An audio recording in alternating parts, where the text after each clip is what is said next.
Danes v Pomurskem dnevniku soočenje Anželja in Mešiča. Pahor obiskal Hrvaško. Izobraževalni film Zdravje v naših rokah. Dograditev učilnic na osnovni šoli 4 Murska Sobota. Vreme, jutri bo oblačno z dežjem.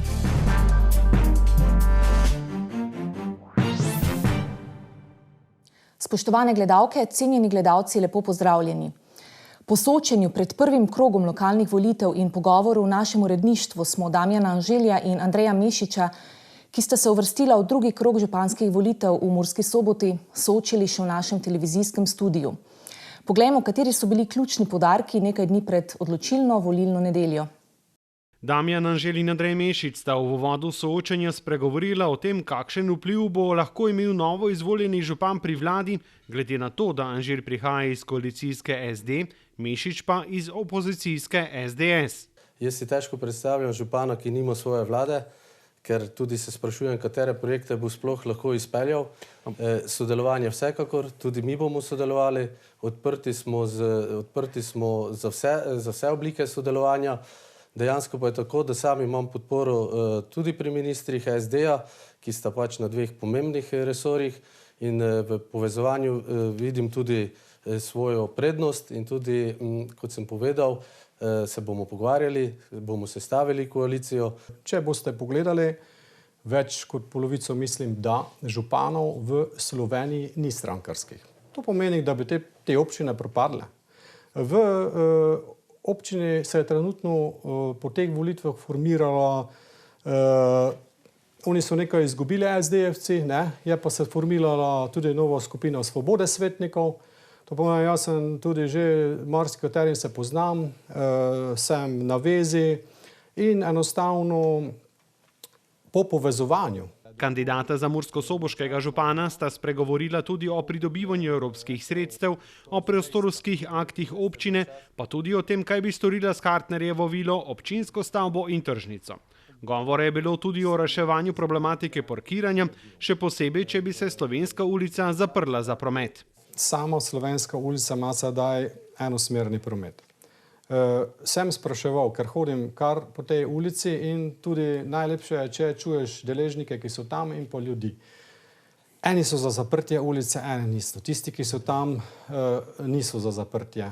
Potem bo še bolj mrtva in tako naprej. Res moramo imeti dobre pogovore, dobre sestanke, da uredimo pravo rešitev glede tega celega kompleksa. Mnenja so deljena. Dejansko sam smatram, da je ta umirjajoči promet sedaj ustrezen. Vkolikor se bo pokazala potreba in tudi neki problemi, se lahko strokovnjaki pogovarjamo o drugačni rešitvi.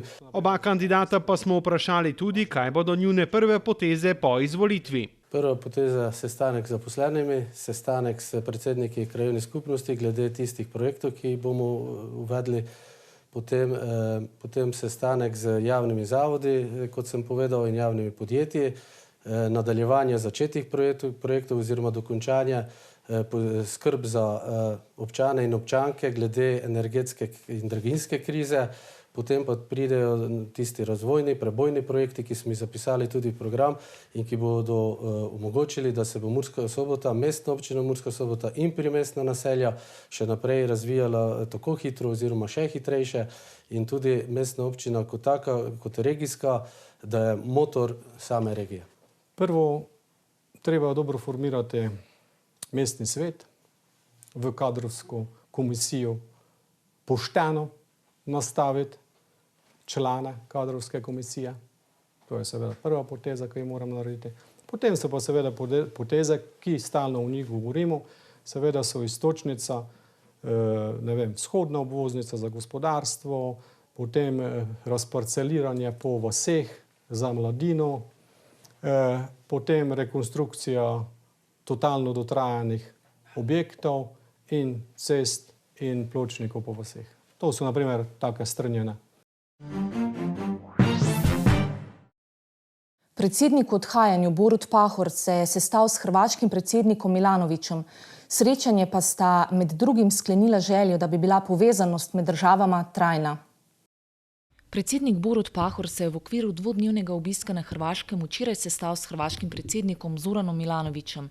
To pa je tudi njegov zadnji uradni obisk v tujini. Pahor se je v času predsedovanja 55krat srečal s hrvaškimi predsedniki, na povabilo le teh pa je Hrvaško obiskal 25krat. Predsedniki vlad urejajo odnose. Predsedniki držav ustvarjajo atmosfero med dvema državama. In kolikor je bilo v moji moči, sem si kot predsednik vlade in kot predsednik republike prizadeval, da bi imeli z Hrvaško urejene odnose in da bi vladalo med obema narodoma iskreno prijateljstvo. Oba predsednika sta odnose med državama ocenila kot odlične, pri tem pa sta se strinjala, da sta k temu v marsičem pripomogla tudi sama. Čeprav se je pojavilo kar nekaj napetosti ob podpisu arbitražnega sporazuma, pa je ozračje, kot sta izpostavila, sedaj povsem drugačno, za kar pa si je potrebno prizadevati tudi v prihodnje. Imamo situacijo, v kateri je Hrvaška na 5. mestu med slovenskimi najpomembnejšimi zunanje trgovinskimi partnericami. Blagovna menjava je 5,5 milijard evrov. Hrvaška je prva destinacija naših investicij in Slovenija je prva destinacija vaših investicij. Vse to govori o tem, da ne gre samo za sijajno atmosfero med dvema narodoma in državama, ampak da gre za neko zaupanje, za neko medsebojno naklonjenost, ki vpliva tudi na blaginjo ljudi.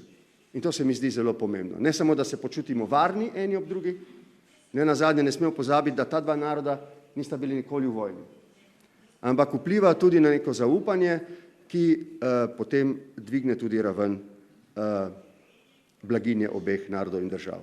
V ospredju pogovorov so bile krepitve sodelovanja med državama na različnih področjih, aktualne mednarodne teme, posebej energetska varnost ter težave ljudi v Ukrajini, razmere na Zahodnem Balkanu in evropska perspektiva držav v regiji.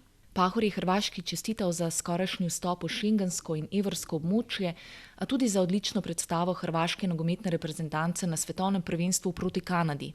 Izrazil pa je tudi željo, da bi bilo zavezništvo in prijateljstvo med državama trajno. Želim si, da bi neko iskreno prijateljstvo med Slovenci in Hrvati bilo trajno, da bi bilo iskreno, da bi omogočalo obema narodoma, obema državama, da bi hkrati z občutkom varnosti in miru rasla tudi raven blaginje.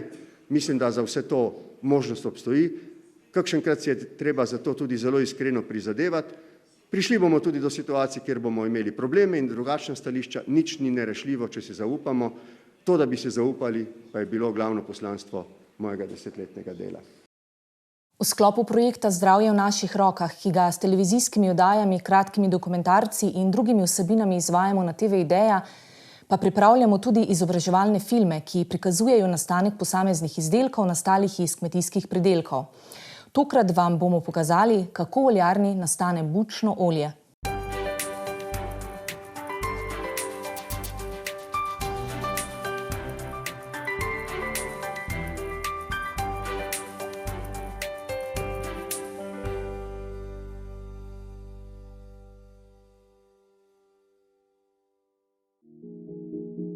Jeseni lahko na njivah vidimo rumeno-zelene oljne buče, iz semen katerih pridelujemo bučno olje. Pri tradicionalnem toplem stiskanju v oljarni se semena mehansko in termično obdelajo. Oljarji semena najprej stehtajo,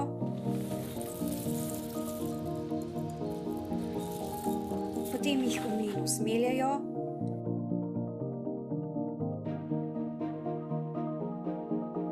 zatem pa v ustreznem razmerju dodajo vodo in sol.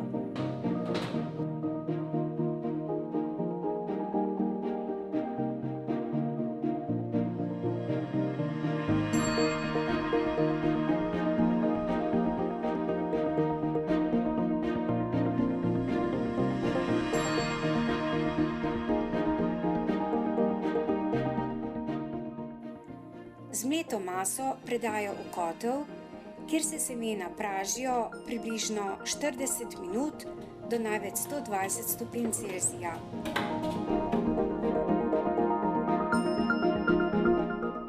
Medtem ko voda počasi izpareva, maso občasno premešajo, da se ne presmodi.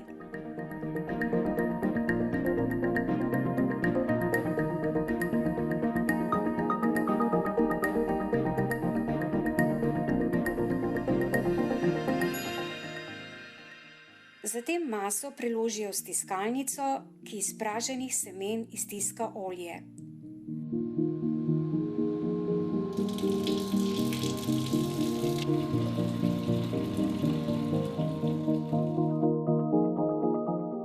V proizvodnji bučnega olja nastaja kot stranski proizvod bučna pogača, ki je hranljiva krma za živali.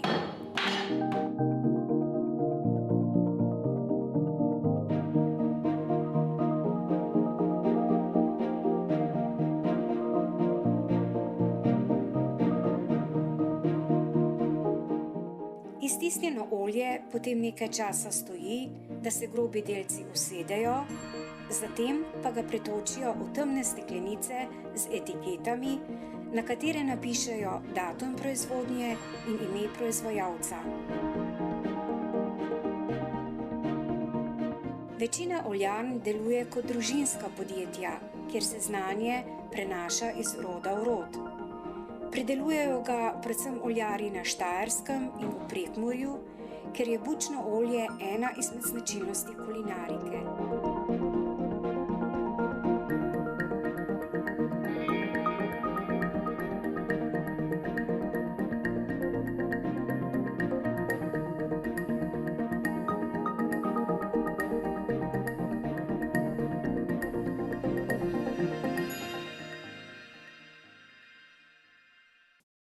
Včeraj sta trenutni župan mestne občine Murska Sobota in izvajalec podpisala pogodbo za dograditev učilnic na osnovni šoli 4 Murska Sobota, kar naj bi šoli prineslo 260 kvadratnih metrov novih učnih površin. Podžupan v upravljanju funkcije župana Zoran Hoblaj in direktor podjetja Lipa iz Lenarta Saša Horvat sta včeraj podpisala gradbeno pogodbo za dograditev učilnic na osnovni šoli 4 Murska Sobota. Šola, ki je bila leta 1964 zgrajena za potrebe izobraževanja in vzgoje otrok s posebnimi potrebami, ima 18 učilnic in 20 drugih prostorov. Sodobna regijska šola za otroke s posebnimi potrebami svoje poslanstvo širi na celostno obravnavo učencev, ki pomeni tudi podporo staršem in zaposlovanje potrebnega strokovnega kadra. Pridružena je tudi nacionalni mreži regijskih strokovnih centrov, a dopolnjevanje vseh potrebnih vsebin, kot so svetovalnica in peljava sodobnih metodičnih pristopov do otrok z raznimi motnjami, presega prostorske zmožnosti ustanove. Trenutno je na šoli 16 oddelkov, s prostorsko stisko pa se soočajo že vrsto let. Osnovni namen izgradnje prizidka je zagotoviti pogoje, ki bodo omogočali izvajanje vzgojno-izobraževalnih programov za otroke s posebnimi potrebami v skladu s predpisanimi minimalnimi pogoji.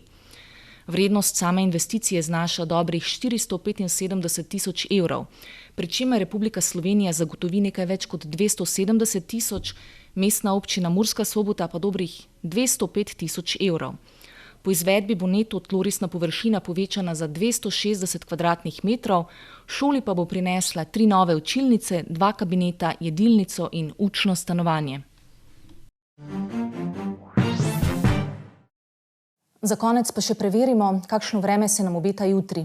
Danes smo imeli oblačen dan s temperaturami okrog 4 stopinje Celzija. V Krajinskem parku Goričko smo opoldne namerili 3, v Murski Soboti in Lendavi 4, v Radencih pa 5 stopinj. Ponoči se bo pooblačilo, po nižinah v notranjosti bo tudi megleno. Na Primorskem bo zapihala burja. Jutranje temperature bodo od -3 do 2, na Primorskem okoli 7 stopinj Celzija. Jutri bo v zahodni Sloveniji deloma jasno, drugod oblačno. Predvsem v južnih in vzhodnih krajih bodo občasno rahle padavine, po nižinah večinoma rahel dež. Pihal bo severovzhodni veter, na Primorskem zmerna, v Vipavski dolini močna burja. Najnižje jutranje temperature bodo od 0 do 3, v Alpskih dolinah do -3, na Primorskem okoli 4, najvišje dnevne od 0 do 4, na Primorskem do 10 stopinj Celzija. Najnižje jutranje temperature bodo v severovzhodni Sloveniji, v Murski Soboti in Mariboru okoli 3, toliko pa naj bi bilo tudi čez dan. V četrtek in petek bo oblačno. V notranjosti Slovenije bodo občasno rahle padavine, po nižinah deloma dež, deloma sneg. Na Primorskem bo še pihala burja. Temperature v naših krajih se bodo zjutraj gibale od 1 do 3, čez dan pa od 3 do 5 stopinj Celzija. Toliko za danes v Pomurskem dnevniku. Več informacij o dogajanju v Pomurju pa najdete na naši spletni strani www.tvidea.si. Ostanite v naši družbi in nasvidenje do jutri.